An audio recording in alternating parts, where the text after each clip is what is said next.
I will love it if we beat them. Love it.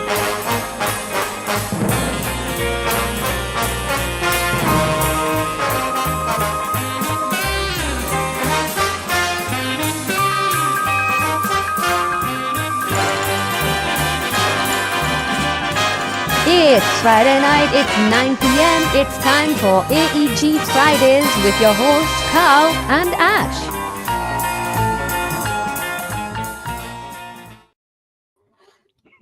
Can we just put the outros on straight away? Fucking hell. Oh, what a week. I love it. I did the same thing on Tuesday, mate. Oh, fucking hell. I was looking because, and then I'll start the show. I was looking because there was a comment from says, I can't hear a word you're saying. I was like, I'll take that comment off. And there's me like looking at the screen. So anyway, hello everybody. Welcome to another episode of AEG Fridays. I'm wired to fuck and I haven't had a drink. It's Friday. It's been a hot week. I'm stressed out, but I'm here and I'm sweating. So hello. Sweating as well. I am dying in the heat. It's not fun for fat lads, this. Oh, Jesus. I said the other day I wasn't sure which chin was sweating the most. I don't have a chin. It just connects directly to my chest. Oh, right. This week, then, slightly different.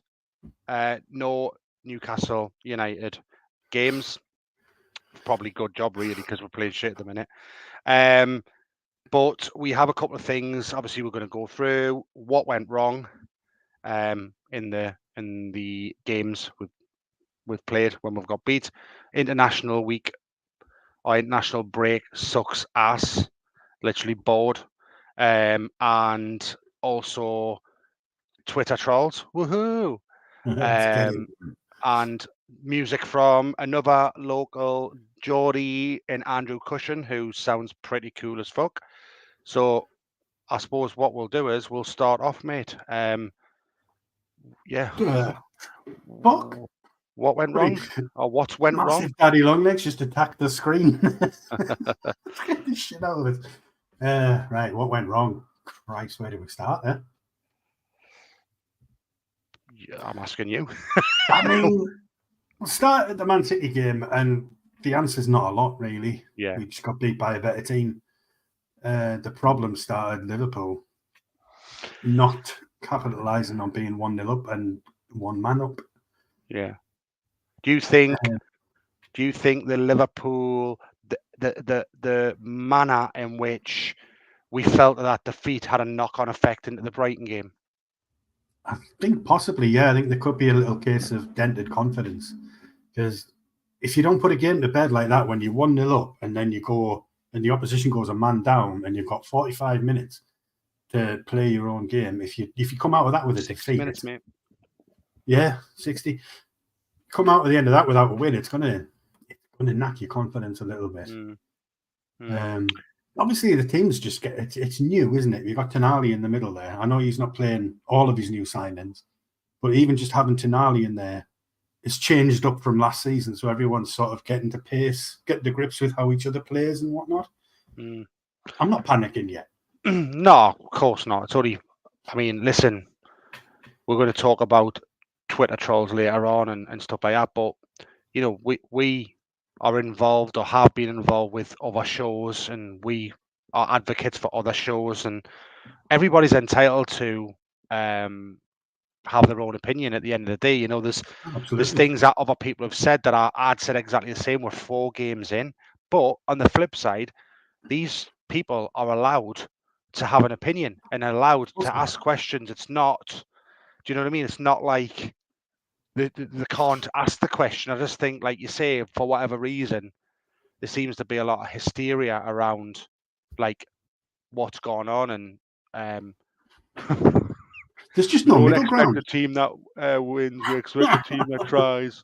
Do you know what I mean? But that's exactly it. There's no middle ground, is it? You have to either be completely in support of something or dead against it, and you can't just talk it out.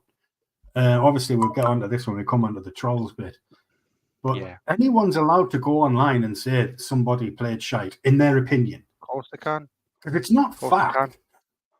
But what we need to do, because we've had a bit of a balls up at the beginning of the show, is we do need to have our hello drinks. So I know obviously you've Yes, got a indeed. drink today because you're hot Newcastle Brew, and I've got the old water. Tune juice.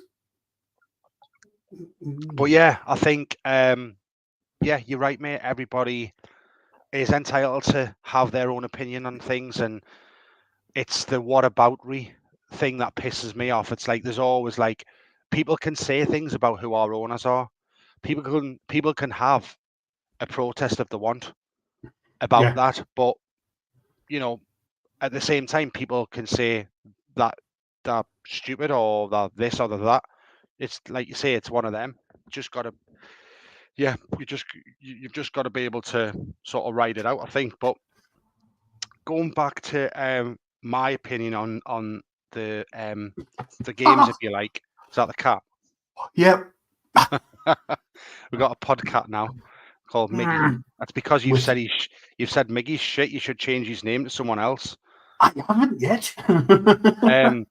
No, but go back to the games. I think Man City game. I think if I look at that, mate, I thought Foden basically ran the show, and if it was me, I still don't know why to this day. I feel like we didn't have a go. We didn't have a proper go.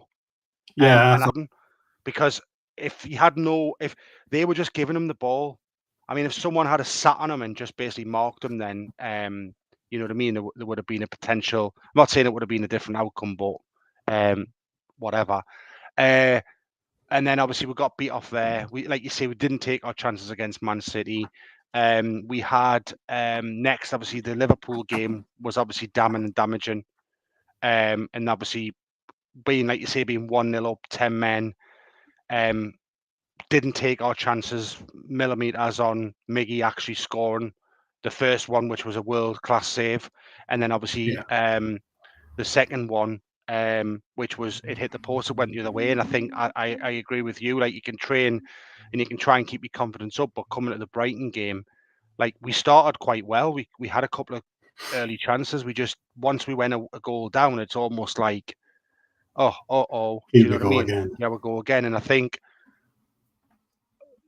you know, we're not saying that this player's shit, whatever. But you said before a comment about them being like a new team. It's not really. It is. I know what you're saying, as in it's like there's a couple of players who have come in or whatever, but like it shouldn't be that much of a drop off. So No, you're right. I'm not worried massively because of the teams that we've played, but we still should be having. For me, we just need to be more clinical and have a go at teams. And it doesn't help when you've got Joe Linton, who hasn't started the season very well. He's been a bit hit and miss. Bruno's hasn't started since his ankle injury really last season. Back in the last Do you know what I season, mean? yeah. And we're only saying that because we've seen the chalk and cheese between how good he is to what the drop off is. Like, I'll mention Miggy because everybody mentions him, but there isn't as big as drop off from Miggy's best to Miggy's worst. Last season he scored 11 goals, which is fair enough, but he'd got into so many of those situations last season, the seasons before, but he didn't put them away. So for me, there isn't that much of a bigger drop off, but there is a big drop off between the likes of how Joe Linton had played and how he started this season and how Bruno, and they're two of your like three in midfield, and you throw Tonoli in there, who's a brand new player into the league. Do you know what I mean? Like, if it was me, if that, like, some of the other guys are saying, like, asking questions like, can it work? Does it work? Obviously, like you said, it's 4 games. Like, we've got to give it a chance, and there maybe needs to be a little bit of tweaks. But maybe we should have done what we did when Bruno did come in, Put him in slowly. Put Tonoli in slowly. But I think it's probably because the types of games that we had, and the fact we did sign him at the beginning of the window, that maybe Eddie thought, oh, you know, we'll just put him in straight away. And to be honest with you, mate, I think he's been the best out of the 3. I was just going to say that. Yeah, the irony is he's the best one. Obviously, he was at fault for Brighton's first goal. Yeah, him and Nick Pope. Well, Nick Pope, don't talk about him. I think his distribution is shocking. What is going on? He gets dropped by England, and you're thinking, "Wow, what's going on there?" And then Mm. the next day, he shows exactly why. Because I think someone had said again, you're not criticizing someone and saying the shit or whatever, but you can challenge things. And for me, Dubravka has got better distribution with his feet than what Pope has, but obviously Pope's a better shot stopper. But it's yeah, when Pope runs out you shit and yourself, runs don't out of you? his box. I honestly, since the Liverpool game last season when he got sent out off, every time he runs out, I do shit myself. I have to go Yeah. and put another nappy on while I'm watching the match because I just literally shit my pants and I think, what is he doing? Yeah, heart in my mouth every time I see his footstep outside of that area. I'm like, oh, for fuck's sake! And then I he love, just did it again, and Brighton. mate, he's been a brilliant signing for the money that he cost, for the saves that he's been able to make. He's a fantastic sign. He's been a fantastic signing, and I'm not criticising him. But if Newcastle want to keep doing this and going in that trajectory that they're wanting to try and aim for, maybe we're getting lost in it, mate. Because when you watch the documentary, the owners do say, we didn't expect to be this far ahead this early. We didn't Yeah. expect. So we are at the moment, and maybe we as fans are taking that as granted too much. I'm personally not, but when you're there, you want to try and stay there. And all I'm saying is, for Newcastle to get to the next level, they need a keeper who's maybe of the same shot stopping ability as Pope, but is of this who is the has the ability with his feet is the same as Becker has, or Yeah. Edison at Man City, someone who can actually pass the ball, because that's Mhm. how you break teams open. When Pope has it, a la Brighton, you give it away, you're in trouble, and then you're relying on him to produce a world class save. When actually, if he had been a bit better of his distribution, we wouldn't be in that situation. Yeah, 100% agree. It's just one of those, isn't it? Like we are ahead of schedule. There's no doubt about that. Yeah. But like you say, once you're there, the expectation is to stay there. I don't know if that's going to be possible because we haven't recruited enough to push on to that next level. So, like, I think what we are now, what we've recruited this summer, probably keeps us where we are. So, yeah. I mean, when you say keeps us where we are, let's be realistic. Like, I'd love Champions League football again, but I can't see it because no, I didn't think Spurs would be other as good as teams what improved. I didn't think Spurs would be as good as what they were. No. I thought Man United would be where, like, around about where they were last season, and I thought Liverpool would improve. I thought Chelsea would improve. Arsenal, Man City are where they are. Obviously, we're seeing Villa. So really, when you look at it, I don't think Chelsea's all that. They've spent a load of money and they've not actually replaced a striker. Man United, look, to be fair, in the actual 90 minutes against Arsenal were okay, but they got beat. But in the other games against some of the lesser sides, they've looked average. The midfield seems to get overrun, and Casemiro, is as good as he is, his age actually starting to catch up with him a bit. Do you know what I mean? They had a So slow start last year as well, didn't they? they did do. So they'll probably bounce back and be there or thereabouts. They've got probably too many good players. But they're not brilliant where they are. Liverpool have obviously improved. Spurs have improved, but Chelsea haven't. Massively. Man United potentially haven't. So you're almost dropping 2 or 3 out and replacing only 2. So there's still, we haven't started off amazing, but there's still an option there. If you think of how we finished the season, it wasn't that great. We started off average. We finished average. We had a like sort of 75% or 60, 65, 70% of the middle season was amazing, and the 15% either side was gash. Well, it And the wasn't gash, but 10% you know what I after mean. the It was, World Cup. yeah. So So it's not time to panic. Like I say, No. Man United had a similar start last year and they finished above us. yeah, So Yeah. And like I say, we've had the hardest start of anyone else in the Premier League. So we Well, can't complain, really. we have. I think when they looked at something, Kendall put something on Twitter saying, like, look, it was like Sky Bet had on it was like the percentage of all the clubs and how hard, and we were like 5.2%, like the lowest one, of difficulty versus everybody was like, the next one to us was like 15%. Yeah, We it were was like miles. 5% or something, however worked out. But then you had some of the so-called top six or the big six. They were like further down with easier run-ins. So Mm. the time to judge really is probably this like next 6 or 7 games. Get it to Yeah. 10. Get it to sort of 10 games, and then we'll have a fair shout of where we are. Yeah, and if we're still shit, then we'll have a collective panic. Everyone can have Exactly. the fucking say But and hit the but roof. people can question, and Of I course they think can. I think we've got a little funny like a TikTok thing that our friend Chris did at Evermore, which it sums up exactly what we're saying there. It's obviously a minute long, but I'll play it because it's fucking brilliant and it's It's genius, just quality. and I'll put it on now. Oh, shit at a weekend, like. Trust the process. Okay. But you got to admit, he didn't pick the right team, did he? I mean, why is Mickey still playing? You know, players need to be dropped that are off form, and it just isn't working. There's a really need to make some changes, yeah? In Eddie, we trust.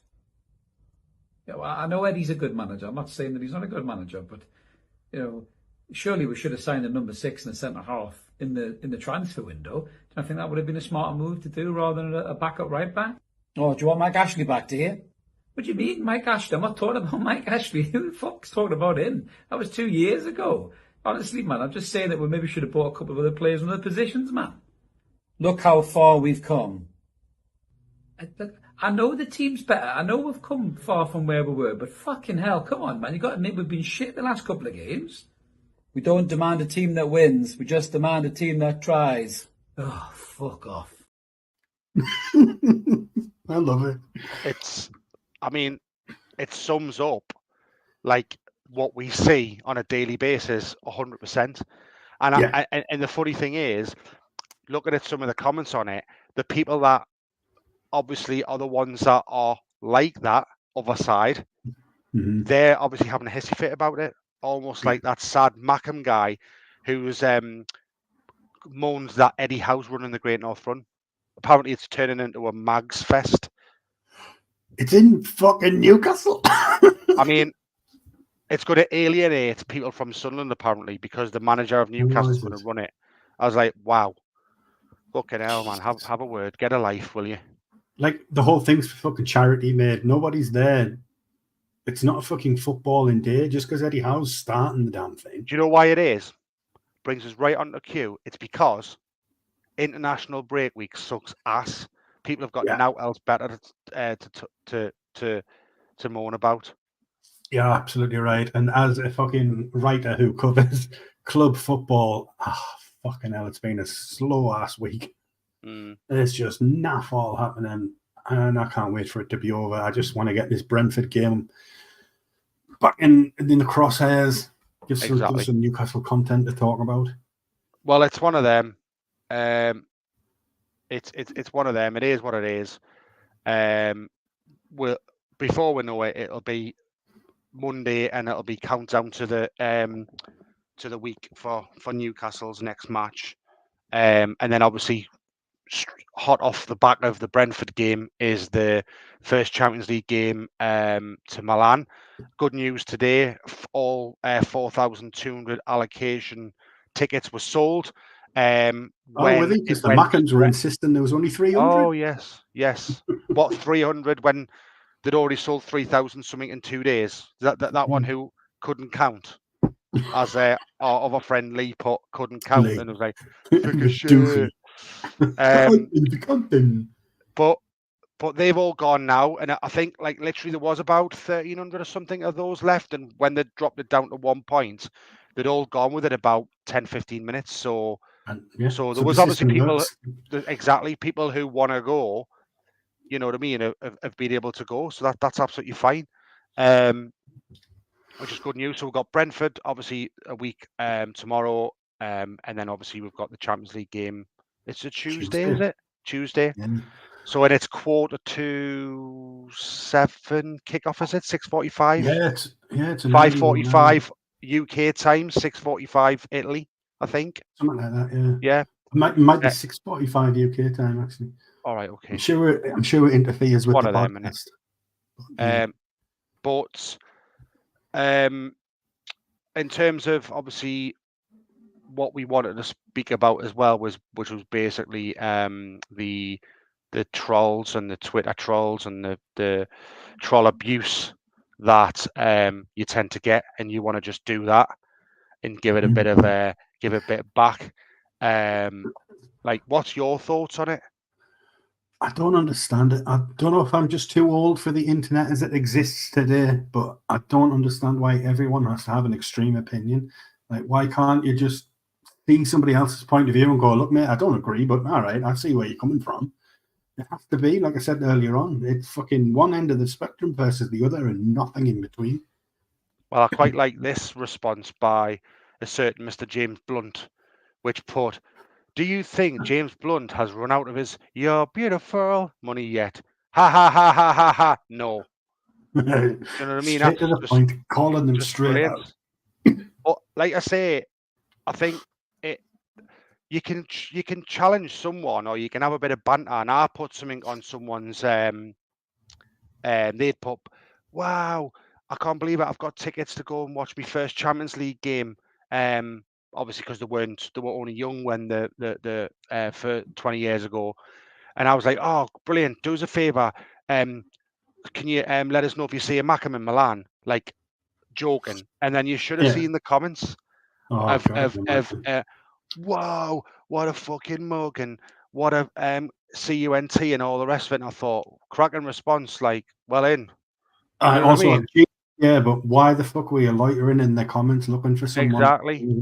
Just That's because you all might been know. doing. Exactly, because you might know that person. And I think, like you say, I think it's just, sadly, faceless people, and they can say what they want at the end of the day. There's no, in the Twitter stroke X is what it is today, it's not really like monitored as much, because when you do see people that have said, oh, I've made a complaint about this, and they went, oh, you have not violated any this, that, and the other. I mean, Jesus, a couple of weeks ago there was one person offering money to find other people's, like, where they lived. I mean, what the fuck's all that about? Do you know what I mean? It's like, and then having pictures of, and I know what your kids look like, and that's like, are you fucking for real? Like, seriously? I know. Like, don't get us wrong, I'm all for a bit of banter, and there has been times, but there's also been times where I've said something that was probably a bit too, like, over the line, maybe. I've did it. You know exactly what I said, and I thought, shit, I apologized. Shit like that happens. Do you know what I mean? But at the same time, right? Ricky Gervais said about jokes and things like that, like, you can say whatever you want. If that other person who sees a joke and takes offense to it, that's kind of on them. However, at the same time, I don't know what's going on in their personal life. That might be a personal thing against them. So you've just got to be, like, wary. Yeah, exactly. Of what's going on both sides and see it. Yeah, we all make mistakes. We, like you say, we don't know what's going on in somebody else's life that could lead them to being offended by something. But as long as like, if you get called out on it and you say, oh shit, yeah, I'm sorry, I shouldn't have done that, then yeah, you can wind it back. And obviously, you can't take it back. You can't take back what you've done. But you can learn from it, move on. You can, and you can be a better person. But if that other person doesn't, like, let that lie, then that's not on you. That's on them. Like, how often, how long can you be sorry for something that you've made a mistake for? I mean, killing someone or fucking being a terrorist is like a slightly different, like, but I mean, if you say something or whatever, then, it's one of them. So I just think it's absolutely fucking. You can say and do stuff every day that's gonna, it's wrong. You can live with that for the rest of your life. You can't undo it, but you can write it. Like, exactly, and that's what life should be about, mate. Life should be about righting what you've wronged. If you're not a complete cunt, who feels like they can just go from day to day causing people shit and just trying to stir the pot and being petty and nasty to people, because people thrive on that. Do you know what I mean? Yeah, they do. That's people. Sadly, people like that, and I know people like that. Do you know what I mean? And I'm learning myself. I'm obviously over 40 now, but I learn every day. It's something new, you know. You work on yourself every day. It says more about them than what it does about yourself. If they're the ones that have got the beef, or they're the ones that are doing this, or they're the ones doing that. But I'm one of them that I just want to punch them in the face. And I know it's not the right thing to say I do, but that's how I feel sometimes. I just think, like, who the fuck are you? Do you know what I mean? And I've come a long way in my life, especially the last couple of years, in terms of wanting to do that and just sitting back and going, you know what I mean? So I said to you before we come on air, my week this week of stress started on Monday. I was fucking like already woke up on Monday, everything was hunky dory. Then I just had one of them weeks where every day something's happening. I'm like, what the fuck is going on? Like, Being all this is tested. not my, yeah, it's just mad. I'm like, I was like this fucking every single day, mate. What's gonna happen next? Just drink your water and don't punch anybody. Oh, I know. I'm not a violent person, mate. I just wear my heart on my sleeve and I just say what I say, and it's just one of them. But I think it's good to call out people, like, if they've done something wrong. But like at the same time, if you give a bit of banter back and you may make a error of judgment or whatever, it doesn't mean you're that worst person or whatever. You can go, shit, I think I have stepped over the line there. Like you say, as long as you can accept what you've said and apologize, instead of just like on Twitter where it's like that, it's just like another insult. It's like another comment. You It's sort like, of you get called out on it, and then you double down, and then you double down, and you just. But then exactly, people You dig just a keep hole on for digging. yourself. Exactly. Yeah. I mean, like I'm 41. I didn't grow up until I was 40. I'm 41. I didn't grow up until at least Sunday. But like you say, last couple of years, like I've done a lot of things. Like I can't stand that person, but if I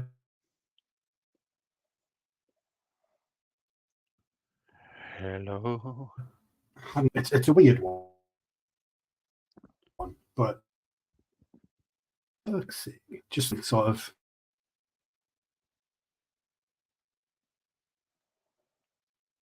What? I think you went then, mate. You back? I'm back. Oh yeah, you just had Every week it does this. Is Miggy chewing on the cable? I wouldn't be surprised if she's something to do with it. Little shit. But I go on. What did you say? Because you just lost then. I lost you then. I was just saying like how you can look back at your life and hate everything you've done, but it sort of leads you to a point where you can get that clarity. And I could take a lot of stuff back that I've ever done or said in my life, but I like where I am now. Exactly. And without that, I wouldn't be there. And this, like, it feeds into what you said before we came on with it being, was it Suicide Prevention Day or something? International Suicide Prevention Day on Sunday, yeah. On Sunday, yeah. Well, for people who don't know, it was only about 2 years ago that I had a suicide attempt, and it was a massive wake-up call. That's when I started to get my life together. I had to hit rock bottom to get to where I am now. I've still got a long way to go. But internet trolls now, I see them in a completely different light. I used to just laugh it off before. Now I'm thinking, you are doing serious harm. I know. And that's my concern. Because I know like, I'm not ready to maybe go into loads and loads of detail of stuff about me, but I had a struggle last year, and people don't realize, like, things that they say or things that they do, how much of an impact it has on someone. Like that new NUFC creeps thing on Twitter, that should be banned, because someone getting called out for, I mean, listen, there's being polite. There's pervs and stuff like that, and some people do it on purpose or whatever, but having it broadcast to, like, whatever, and everybody poking fun at someone, who's being made fun of is enough to send someone south and someone, it would take a sad situation where something might happen to someone for everybody to be like, oh, fucking hell. Do you know what I mean? It's just, I think people just really, really need to be careful with what they say. We said from day one with that NUSC creeps thing, it's going to kill somebody. Yeah. But I think me and you especially could probably sit here for another half an hour and talk about mental health and stuff, because I think we've both been cut from the same cloth in terms of the life experiences we've had. We've spoke about it off air, which is probably why we get on quite well. So instead of being morbid cunts, what we're going to do is get some music on. So let me put another Geordie, because we're just biased. Another young male, cracking little artist. Probably hasn't had the recognition that he deserves yet, but he should get it. And it's Mr. Andrew Cushins, and we'll play the track now.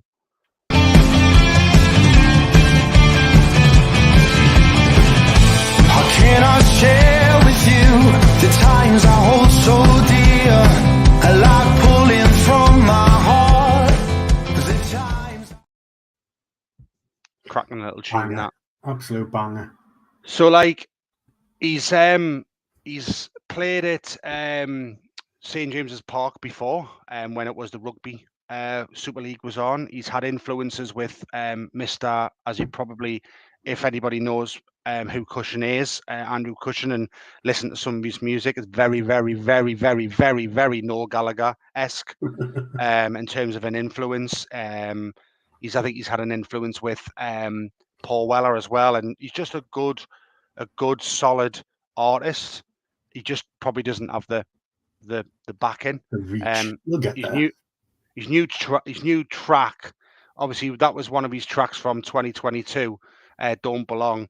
But one of his latest tracks is called War Flags. So if you haven't had a chance of listening to that, jump on it. It's quite a catchy tune, to be fair.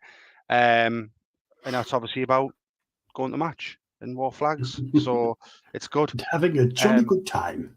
Absolutely. So I think this time next week, mate, we'll have obviously more NUFC shite to talk about. We'll have a game to look forward to. And we'll find another artist that we can. Will not be as depressing next week. We'll try and hopefully we'll try and be if this is something obviously that you have liked to watch, or comment on YouTube and subscribe and all that bullshit that you do to get our channel up. We're not really that arsed. We're just here for a laugh in terms of obviously making a future of it in terms of careers, but we just like to have a bit of a laugh and chat shit. So if you like what you see, subscribe. Please. Subscribe. So I think on that note, here's a little offer, as I say, from Matty on all of your football, music related pictures that he does. And you've got a little offer from us. Thank you for watching AEG Fridays. We will be back. In the meantime, please check out matic723.co.uk for all your football print needs. Check out using coupon code WAYN10 for 10% off your order.